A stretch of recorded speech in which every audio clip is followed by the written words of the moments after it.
وأصحابه وأزواجه وذريته وآل بيته الكرام خصوصا مصنف الكتاب Syekh Salim bin Sumer Al-Hadrami wa Syekh Muhammad Nawawi bin Umar Al-Bantani Al-Jawi Asy-Syafi'i wa Habib Ahmad bin Umar Asy-Syatiri annallaha ya'li darajatihim bil jannah wa yanfa'una bi ulumihim wa anwarihim wa asrarihim wa nafahatihim fid dini wad dunya wal akhirah syai'un lillahi lahumul Fatihah. Bismillahirrahmanirrahim. Alhamdulillahi rabbil alamin arrahmanir rahim maliki yaumiddin iyyaka na'budu wa iyyaka nasta'in ihdinas siratal mustaqim siratal ladzina an'amta 'alaihim ghairil maghdubi 'alaihim waladdallin. Bismillahirrahmanirrahim. Qala al-musannif rahimahullah ta'ala wa nafa'ana bihi wa bi ulumi. Faslun man intaqadha wudu'uhu haruma alaihi arba'atu asya'a. Alhamdulillah, pada malam yang mulia lagi berkah ini, juga di tempat yang mulia dan berkah ini, Allah Ta'ala pertemukan kita semua. Mudah-mudahan apa yang kita bahas bareng-bareng, kita kaji bareng-bareng bermanfaat buat kehidupan sehari-hari kita. Bismillahirrahmanirrahim. Kalau musannif man taqadha wudu'uhu wa haruma alaihi arba'atu asya'a. Orang yang wudunya batal. Ini kita lagi ngomongin pembahasan masalah hadas. Hadas, ada najis. Nah, ini kadang agak-agak nyaru. Ada hadas, ada najis. Biasanya untuk membedakan, kalau hadas itu kondisi, kalau hadas itu keadaan. Keadaannya gimana? Kondisinya gimana? Oh, belum wudu. Berarti maksudnya hadasnya hadas kecil. Hadas asghar namanya. Sama seperti halnya pembahasan najis, ada najis mukhaffafah, najis ringan, ada najis mutawassithah yang sedang, ada najis mughallazzah, najis berat. Sama seperti hadas, ada hadas asghar namanya hadas kecil, ada hadas ausat namanya hadasnya sedang, ada hadasnya hadas berat, hadas akbar namanya. Ada sedikit perbedaan yang agak-agak nyaru, kadang agak nyaru pembedaan antara hadas dengan najis. Kalau hadas kondisi, kalau najis itu ainnya, zatnya, bendanya. Ketika kita melihat ada tai cicak di situ, disebutnya najis apa hadas? Najis. Tai cicak berbentuk benda apa keadaan? Benda. Itu kalau najis. Najis kaitannya dengan benda, zat, tapi kalau hadas kaitannya dengan kondisi. Kondisi, keadaan seseorang yang dalam keadaan keluar sperma atau keluar mani, maka dianggapnya hadas besar atau junub jatuhnya. Ada lagi namanya nanti hadas akbar. Hadas akbar itu buat siapa? Buat laki-laki enggak.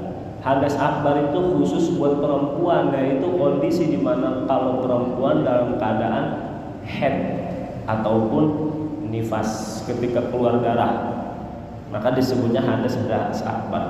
Kalau hadas kecil berarti dia belum wudu.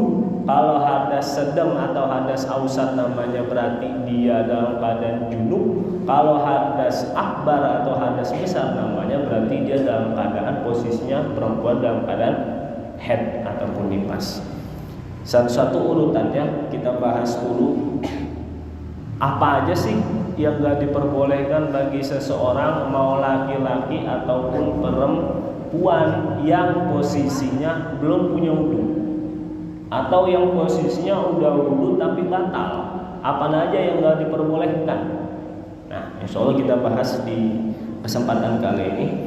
Man taqadha wudu'uhu haruma alaihi arba'atu asya'a. Seseorang yang batal wudunya, maka haram baginya itu melakukan 4 perkara. 4 perkara apa aja nih buat seseorang yang belum punya wudu? Pertama, as-sholatu. Yang gak diperbolehkan bagi seseorang yang belum wudu adalah melaksanakan sholat. Ya sebenarnya kita dari kecil juga udah tahu ini namanya sholat itu harus wudu dulu. Yang namanya sholat itu wudu dulu, wajib wudu dulu, karena wudu itu termasuk syarat daripada sholat. Nah, kalau kita bahas nanti, insya Allah di pembahasan sholat, salah satu syarat sholat adalah suci dari hadas dan suci daripada najis. Suci dari hadas posisinya, baru sah dia melaksanakan sholat. As-sholat, yang pertama sholat yang tidak diperbolehkan ketika dia belum, karena ada salah satu redaksi hadis Nabi, la yaqbalu sholata ahadikum idza ahdasa hatta yatawaddaa.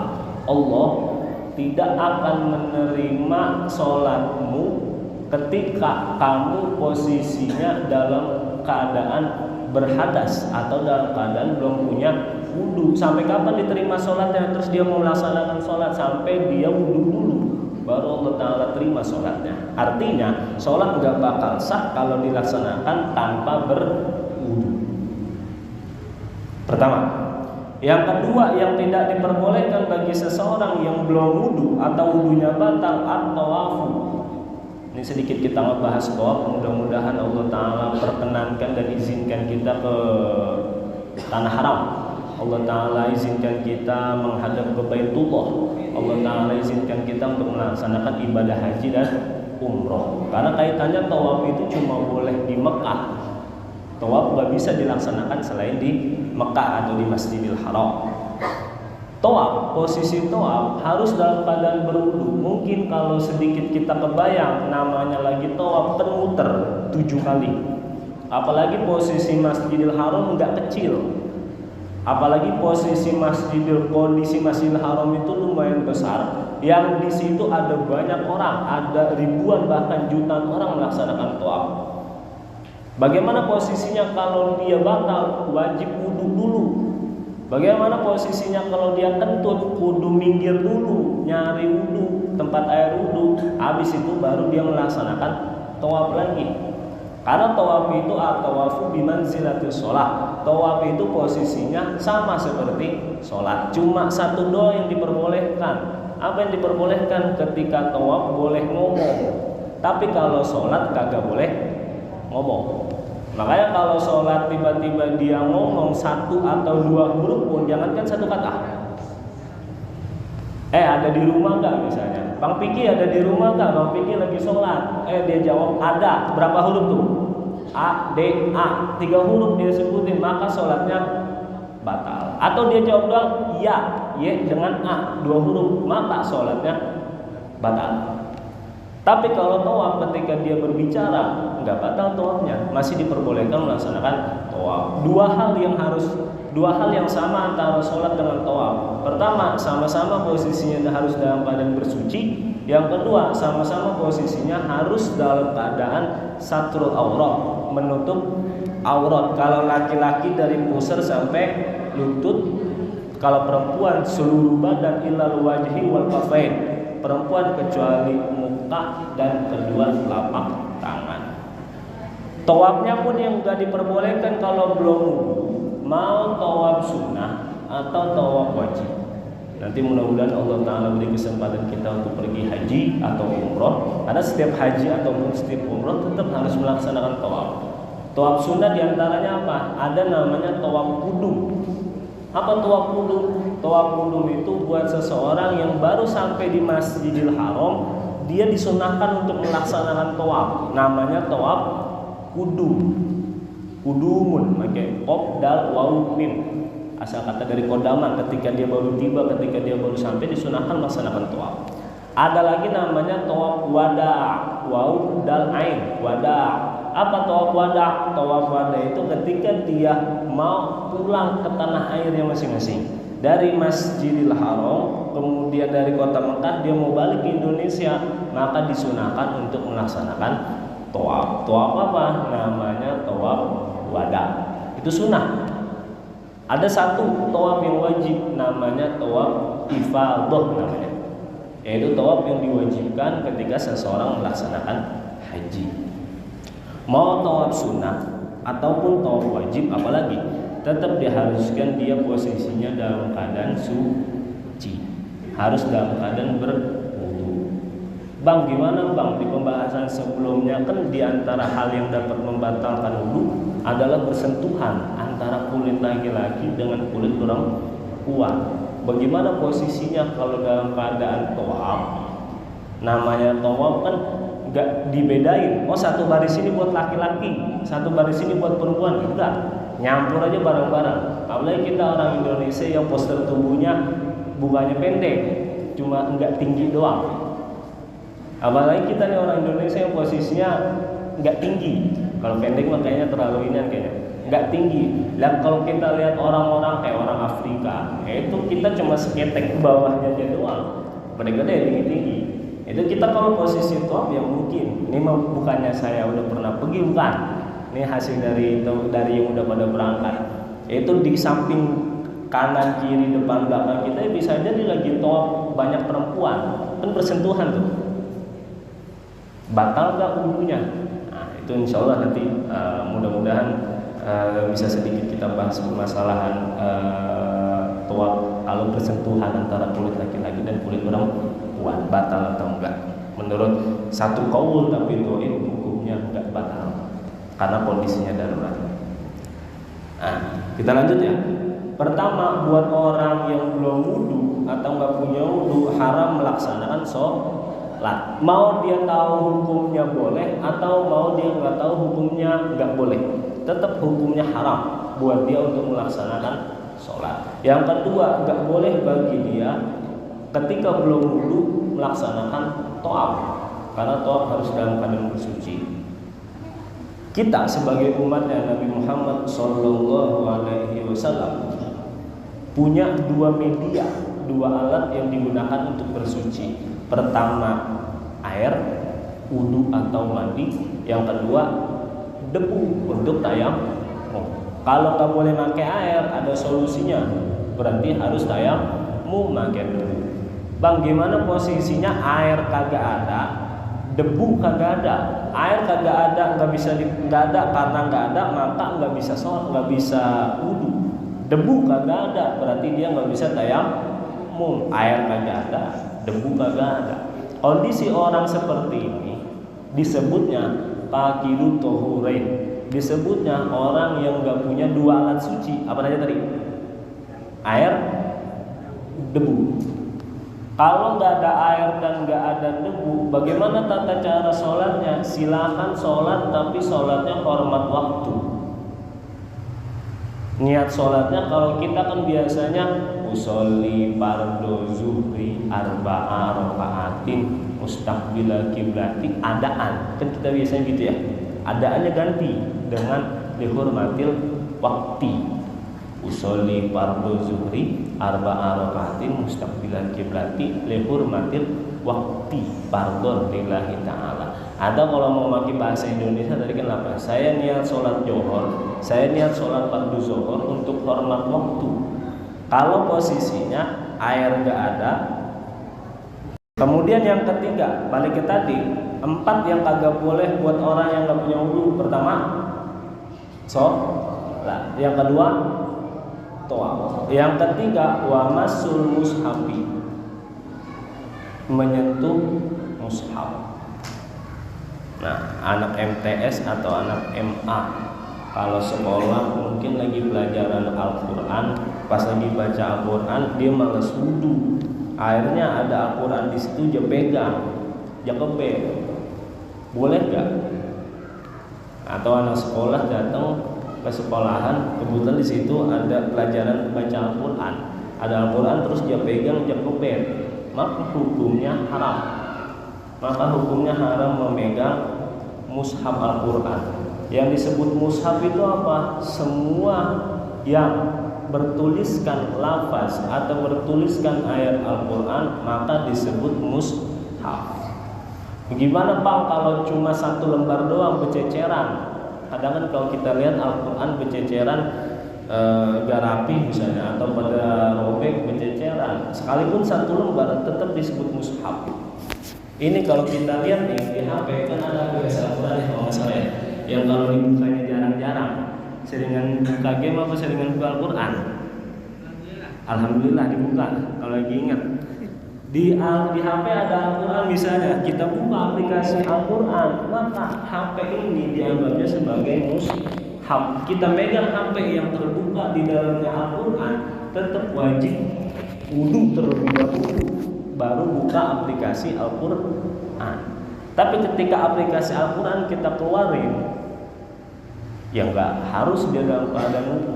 Habis baca Al-Quran dia mau main game misalnya, nggak harus habis itu dia langsung wudu, karena aplikasi Al-Qurannya dikeluarin. Karena posisinya kalau aplikasi Al-Quran tadi di HP dikeluarin bukan sebagai mushaf, megang mushaf. Wahamluhu yang keempat yang nggak boleh dilaksanakan buat orang yang kagak ada wudu adalah membawa mushaf, nenteng, megang. Ini begini namanya bawa nih, megang mushaf. Membawa mushaf, megang aja kagak boleh, apalagi bawa, lebih parah lagi, nggak boleh.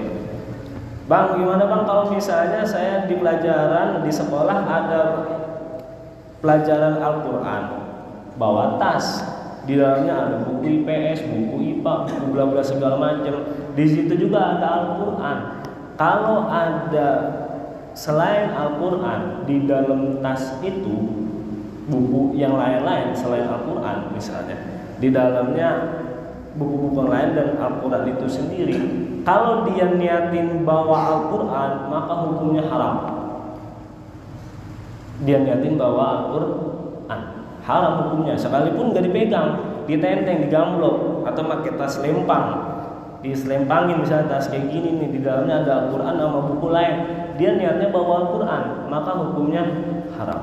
Gimana solusinya? Jangan niatin membawa Al-Quran, tapi hadirkan di dalam hati, saya bawa buku-buku yang lain. Saya bawa buku di dalam tas ini, buku IPS, buku IPA, ekonomi segala macam. Jangan hadirkan di dalam hati kita ketika menenteng tas ini, di dalamnya ada Al-Quran. Karena kalau dihadirkan dalam hati kita, kita nenteng Al-Quran doang, hukumnya haram. Pertama yang kagak haram, nenteng selain Al-Quran di dalam hati kita, niatin kayak gitu tuh, dalam hati kita hadirkan dalam hati kita, oh saya mah cuma bawa buku doang, buku lain, buku umum misalnya, nggak haram. Atau bawa buku umum dengan membawa Al-Quran, nggak haram jatuhnya. Yang haram dia niatin padahal dia hadirkan di dalam hatinya, padahal bawa buku lain dan buku Al-Quran, tapi dia hadirkan di dalam hatinya cuma bawa Al-Quran, maka hukumnya haram. 4 yang kagak boleh buat orang yang belum punya wudu atau wudunya batal. Pertama, sholat. Kedua, tawaf di Masjidil Haram mengelilingi Ka'bah. Yang ketiga, megang mushaf. Yang keempat, membawa mushaf. Nah, apalagi anak-anak sekolah, biasanya kalau ada pelajaran Al-Quran hadis, ada soal Al-Quran, suruh nulis penggalan-penggalan ayat. Alam nasroh laka sodrok, sodrok dulu ditulis, terus nasroh, terus alam, terus laka misalnya. Gimana pas saya ngerjain soal di situ nulis Al-Quran? Maka ketika dia nulis Al-Quran di situ, nulis satu ayat di situ, satu lembar sudah dianggap sebagai mushaf. Ketika dia nulis, pas dia lagi nulis, tangannya nempel, ya, lagi nulis tangannya nempel, maka seolah-olah dia posisinya megang mushaf. Ini ditanbih nih, diingetin nih, kalau lagi pelajaran yang di situ ada kaitannya dengan menulis Al-Quran, wajib wudu dulu supaya posisinya pas lagi dia menulis ayat itu posisinya dalam keadaan suci, dalam keadaan bersih, dalam keadaan posisinya punya wudu. Kadang kayak gitu pelajaran-pelajaran agama biasanya ada ayat Al-Quran ketika dia tulis. Beda dengan menulis yang lain, nulis hadis misalnya, innamal a'malu binniyat, ke salah satu hadis. Ibadah semua perbuatan itu tergantung, dia tulis hadis innamal a'malu binniyat, padahal dia belum punya wudu, maka nggak jadi masalah. Yang jadi masalah kalau nulis Al-Quran bukan cuma murid doang, guru juga ketika menulis di papan tulis, tangannya nempel di papan tulis, ditulis di situ ayat Al-Quran, maka seolah-olah dia megang mushaf. Jadi mushaf itu apa? Semua yang tertulis ada ayat Al-Quran maka dianggap sebagai mushaf. Mau satu ayat doang kek, apalagi banyak ayat, apalagi semuanya ada di situ. Seperti kita megang mushaf kecil, kan ada mushaf kecil tuh ya. Kecil ini sih, mau kecil mau gede sama hukumnya, tetap posisinya harus dalam keadaan berwudu. Meskipun lagi ngaji pakai kalam, kan kalau kita lagi ngaji kan kadang ditunjukin tuh ya, pakai kalam tuh. Meskipun pakai kalam, karena posisi kalam itu kita megang kalam itu nempel di Al-Quran, maka posisinya sama kayak kita megang Al-Quran. Bang, biar saya nggak megang Al-Quran, saya ambil tisu, Al-Quran jatuh, saya ambil tisu buat megang Al-Quran, terus saya taruh di tempatnya. Kira-kira megang Al-Quran nggak? Maka hukumnya tetap sama seperti megang Al-Quran. Bihailin aula bihail au bihailin. Mau ada penghalang kayak tisu, kan kalau tisu kan kita pegang sama aja kita nggak megang Al-Quran ya. Tapi posisinya sama, posisinya seperti kita megang Al-Quran. Maka seolah-olah kalau kita megang Al-Quran pakai tisu, sama kayak kita megang sesuatu yang jorok kita pakai tisuin. Lebih-lebih lagi hukumnya. Makanya saran saya, kalau posisinya buat mengut Al-Quran, buat kadang Al-Quran berceceran atau mengut Al-Quran yang jatuh, tetap posisinya wajib dalam keadaan berwudu, harus dalam keadaan berwudu. Sholat, tawaf, megang mushaf dan membawa mushaf. Boleh gak baca?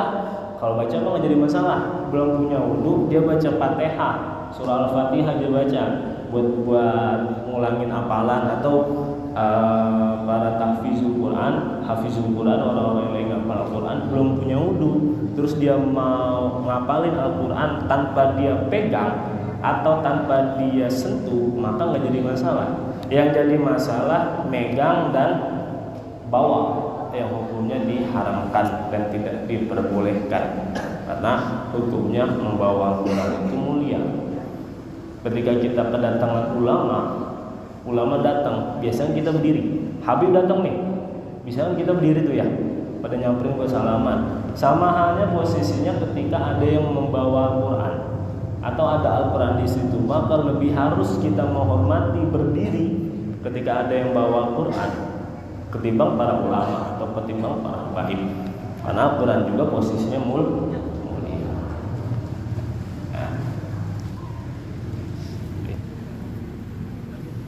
Lanjut kemalaman nggak? Nah, itu 4 perkara yang diharamkan buat orang yang belum wudu. Kita lanjut, itu namanya hadas kecil. Ada lagi namanya hadas ausat, hadas asghar, hadas kecil. Hadas yang terjadi ketika posisinya dia belum dalam keadaan belum wudu atau wudunya batal. Ada namanya hadas ausat atau hadasnya hadas mutawasit, hadas tengah, pertengahan. Buat siapa orang yang kena hadas ausat, mutawasit, pertengahan? Buat orang yang posisinya dalam keadaan junub. Buat posisi seseorang yang dalam keadaan diantaranya keluar sperma, kemudian melakukan hubungan suami istri, maka posisinya dalam keadaan junub. Apa yang tidak diperbolehkan buat orang yang dalam keadaan junub? Wa yahrumu 'alal junubi sittatu asya'a. Haram bagi orang yang junub 6 macam. As-sholatu, pertama yang gak boleh buat orang yang junub adalah melaksanakan sholat. Sama seperti tadi, hadas kecil aja kagak boleh melaksanain sholat, apalagi hadas mutawassit yang derajatnya lebih tinggi daripada hadas kecil. Buat orang yang junub kagak boleh melaksanakan sholat. Dia udah tahu hukumnya, terus dia ngelaksanain sholat aja, maka termasuk dosa ketika dia melaksanakan sholat. Karena la yaqbalullah sholata bi ghairi thuhurin. Allah tidak menerima sholat bagi seseorang yang belum dalam keadaan bersuci. Seseorang yang posisinya dalam keadaan junub disebutnya hadasnya termasuk hadas besar. Maka dia kalau mau sholat wajib mandi. Bangun tidur celananya basah. Laki-laki nih kadang nih. Ya, mudah-mudahan bukan karena sengaja, karena nggak sengaja. Lagi melek, basah celananya. Udah begitu datang waktu subuh, dia sholat subuh aja nggak periksa lagi. Padahal ketara kayaknya mah cuma karena buru-buru kesiangan biar kedapatin subuh, dia sholat subuh aja. Maka posisinya subuh yang dikerjain hukumnya enggak sah. Nah ini diperingati, ini ditanbih buat bocah-bocah yang belum pada balik, apalagi yang umurnya udah mendekati balik. Karena permasalahan kayak gini mungkin pernah terjadi, posisi dia keluar sperma atau keluar mani, tapi dia nggak sadar kalau itu mani. Tapi dia nggak tahu hukumnya kalau keluar mani atau keluar sperma wajib mandi. Sholat aja. Maka terhitung setelah dia sudah balik, terhitung dia ke awal keluar sperma atau keluar mani, posisi dia itu udah wajib sholat. Sholat yang dia kerjain tapi dia belum mandi, maka harus diulang. Sholat yang dikerjain dia belum mandi hukumnya nggak sah atau batal. Bagaimana bang, sebulan yang lalu saya tahunya sebulan yang lalu keluar mani, keluar sperma, saya mah sholat aja, mandi mah belum, udah sebulan yang lalu lewat. Maka sebulan yang lalu sholat yang udah ketinggal, sholat yang dia kerjain tapi dia belum mandi, wajib diulang, wajib diiadah sholatnya, wajib dikodok sholatnya. Karena posisinya kalau habis junub wajib mandi baru dia melaksanakan sholat. Kan kalau kita sering membahas kan kapan sih diwajibkannya wudhu? Bukannya kita udah batal terus wajib wudhu, bukan. Wajibnya wudhu kalau mau ibadah yang dituntut harus dalam keadaan berwudhu. Sholat, maka baru wajib wudhu. Baca Al-Quran, maka baru wajib wudhu. Sama halnya seperti mandi. Kapan sih hukum wajibnya mandi wajib? Kapan sih hukum wajibnya mandi junub? Kalau dia mau melaksanakan sholat atau kalau dia mau baca Al-Quran, maka di situ wajib dia mandi dulu. Yang kedua, tawafu wajib buat orang yang junub, haram buat orang yang junub melaksanakan tawaf. Wajib bagi orang yang junub kalau mau tawaf mandi junub terlebih dahulu, mandi hadas terlebih dahulu, baru dia melaksanakan tawaf. Karena at-tawafu bil baiti sholatun, sama seperti tadi jadinya. Buat orang yang nggak punya wudu dan buat orang yang nggak punya wudu, orang yang junub, 4 hal ini sama. Pertama, sama-sama nggak boleh sholat. Yang kedua, sama-sama nggak boleh tawaf. Yang ketiga, wa masul mushaf, sama-sama kagak boleh menyentuh mushaf buat orang junub. Yang keempat, sama-sama kagak boleh membawa mushaf. Maka posisinya kayak tadi, kalau lagi bawa mushaf, niatin, hadirkan di dalam hati bawa tas, bukan niatin atau bukan menghadirkan dalam hati bawa Al-Quran, sekalipun di dalamnya itu ada Al-Quran dan buku-buku lain, kecuali di dalamnya emang Al-Quran doang. Maka wajib buat dia itu untuk mandi terlebih dahulu habis itu bawa Al-Quran. Apalagi yang kagak boleh dilakuin buat orang yang junub, walubsu fil masjid, berdiam diri di dalam masjid. Ini nggak ada yang junub kan ya? Nggak ada yang junub kan ini ya? Karena buat orang yang junub itu kagak boleh. Bang niatnya, saya niat itikaf cukup. Saya niat itikaf di masjid sunnah. Pakai bahasa Indonesia aja dalam hati. Saya niat itikaf sunnah lillahi ta'ala, dapat pahala. Selama kita duduk di masjid ini, selama kita posisinya dalam keadaan berwudu, selama itu juga pahala terus ngalir. Sampai kapan? Sampai keluar dari masjid, bukan keluar pintu ini, bukan. Karena masjid, yang disebut masjid itu bukannya tembok ketemu tembok, bukan. Ketika di situ ada teras, maka tetap dianggapnya sebagai masjid. Ini rumahnya dekat, kalau mau dapat pahala terus wudhu, duduk aja di teras. Asal jangan ngerokok aja di masjid, sambil ngerokok misalnya. Kecuali kalau yang benar-benar bersih, pakai asbak benar-benar bersih. Ini bukannya saya nggak boleh, bukan. Yang rumahnya dekat ini mah misalnya. Asal jangan ngerokoknya waya tengah hari bolong di bulan puasa. Ya itu mah kagak boleh tetap.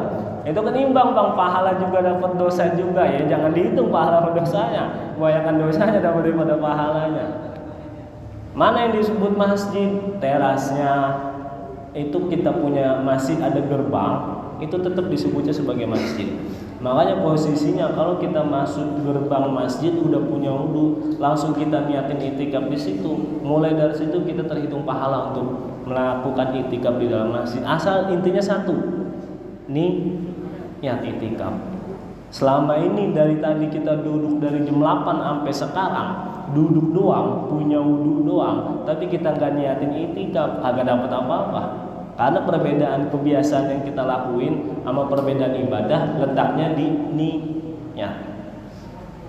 Biasa mandi sore, mandi aja udah buat nyegerin badan, nggak dapat apa-apa. Tapi mandi sore mau sholat maghrib dia niatin biar maghribnya nggak gerah. Kadang-kadang kalau dari mana-mana sholat rada-rada gerah tuh, kita mandi aja, kita niatin biar sholat maghribnya nggak gerah, maka di situ terdapat pahala karena kita niatin untuk ibadah. Mau makan sore, biasanya makan aja sore, nggak dapat apa-apa, cuma yang ada ngenyangin perut sama biar dia keluar doang. Cuma kalau makan sore kita niatin biar maghribnya nggak keroncongan perut, maka dapat pahala. Satu bedanya di niat doang bedanya. Kalau diniatin pahala maka mendapat pahala. Balik tadi, walubsu fil masjid, berdiam diri di dalam masjid. Haram buat atau haram bagi orang yang dalam keadaan junub berdiam diri di masjid. Bang, saya lagi tidur siang di masjid, ketiduran. Pas bangun-bangun celana basah, laki-laki misalnya nih.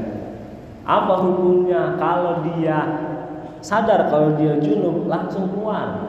Bukannya lanjutin tidur lagi, undang-undang pakai AC aja tidur lagi, haram di situ, dosa di situ hukumnya. Sekalipun dari awal dia niatin untuk itikaf, kebablasan tidur terus junub, maka harus keluar, wajib keluar. Kemudian yang keenam, yang terakhir, haram bagi orang yang junub qiraatul Quran, membaca Al-Quran. Haram bagi orang yang belum mandi junub dia baca Al-Quran. Baca itu di mana sih baca? Pertama, baca itu ketika bibirnya dia gerakin keluar suara di situ. Itu disebutnya baca. Itu disebutnya membaca. Bismillahirrahmanirrahim. Alhamdulillahirabbil alamin. Baca bukan? Baca, mulut digerakin keluar suara.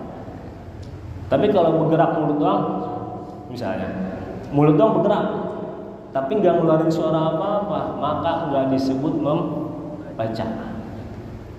Makanya buat para hafizul Quran, buat orang-orang yang senantiasa menghafal Al-Quran, kalau dia mau mengulang hafalannya, haram hukumnya dia lafazkan itu Al-Quran, dia lafazkan bacaan Al-Quran, kedengaran suaranya sama orang atau sama dirinya sendiri.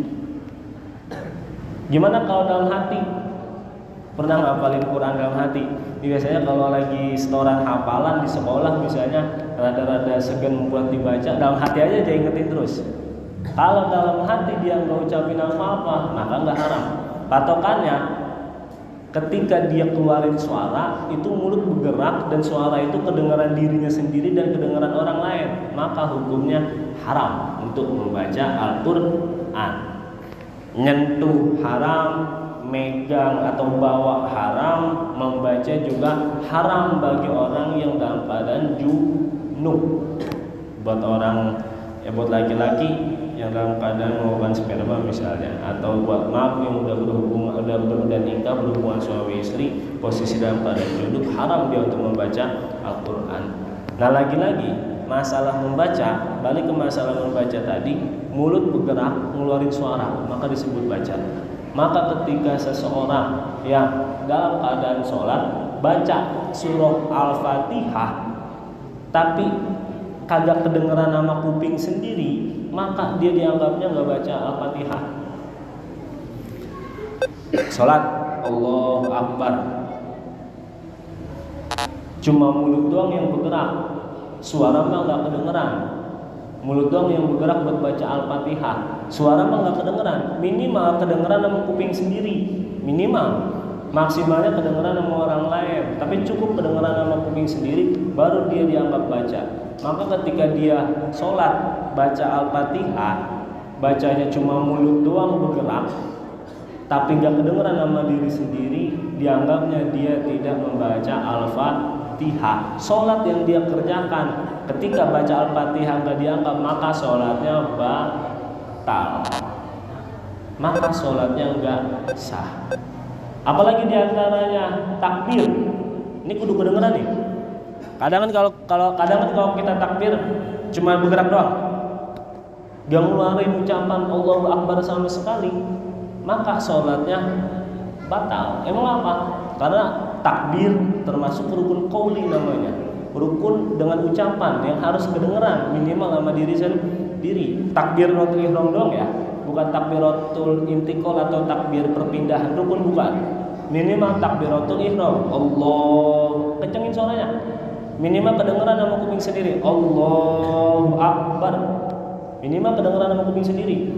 Kalau dia takbir gak kedengeran sama kuping sendiri, cuma mulut doang yang bergerak, maka dia seolah-olah enggak bertakbir.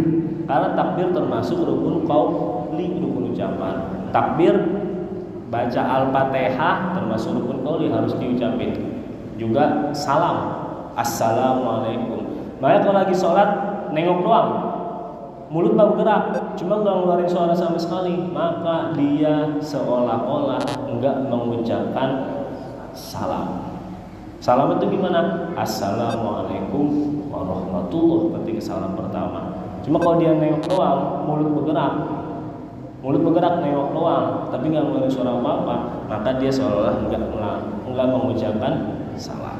Nah, jadi itu balik ke pembahasan tadi. 4 yang kagak boleh buat orang yang nggak ada wudu dan buat orang yang junub: sholat, tawaf, megang, dan membawa. Buat orang yang nggak ada wudu atau buat orang yang kagak, atau dalam keadaan junub. Tapi buat orang yang junub khususnya yang kagak boleh lagi berdiam diri di dalam masjid dan membaca Al-Quran, maka diharamkan bagi orang tersebut. Insya Allah nanti pembahasannya ini biasanya khusus buat perempuan, tapi insya Allah nanti dibahas apa aja sih yang tidak diperbolehkan bagi orang yang dalam keadaan haid, apa aja yang kagak boleh buat orang yang dalam keadaan haid. Nah, insya Allah nanti kita bahas. Wallahu